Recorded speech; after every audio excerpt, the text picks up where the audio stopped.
자, 잠시 국회로 가보겠습니다. 국회 취재 기자가 연결돼 있는데, 자, 유정화 기자, 지금 야당이 비상시국 대회를 열고 있는데 어떤 상황입니까?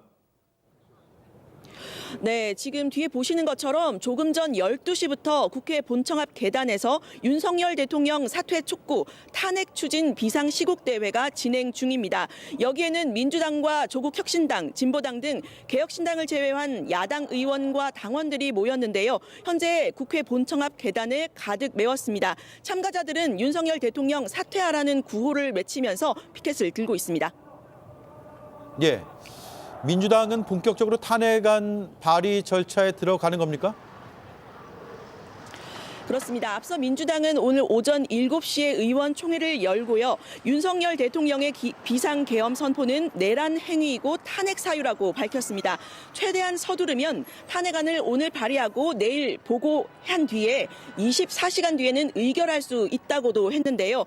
이르면 모레 대통령 탄핵안이 국회 본회의 표결에 붙여질 수 있다는 게 민주당의 생각입니다. 개혁신당 허은하 대표도 대통령 탄핵 찬성을 당론으로 정했다면서 용산 대통령실을 항의 방문했습니다. 개혁신당은 더 이상 윤석열은 이 나라의 대통령이 아니고 실패한 내란의 수괴일 뿐이라면서 즉각 퇴진하라는 입장을 냈습니다. 네. 국민의힘이 의원총회를 열었고요. 지금 끝난 상황이에요? 어떻습니까? 네, 오전 8시부터 국민의힘 의원총회가 시작됐는데요. 방금 전인 11시 50분쯤 이제 끝났습니다. 4시간 가까이 진행이 됐는데요. 앞선 최고위에서 이 국무위원, 즉 내각 총사퇴와 국방장관 등 책임 있는 사람들의 해임, 그리고 윤석열 대통령의 탈당을 요구해야 한다, 이런 의견을 모았는데 이 의원총회에서는 이 의견에 대한 갑론을박이 이어졌습니다. 한동훈 대표는 이 내각 총사퇴와 국방장관 해임 등에 대해서는 의견이 모아졌지만 대통령 탈당과 관련해서는 의견을 더 모으기로 했다고 밝혔습니다. 의원총회에서는 지도부의 의견에 찬성하는 의원들도 있었지만 대통령의 탈당으로 탄핵을 막을 수는 없다는 의견도 있었던 것으로 알려집니다. 예.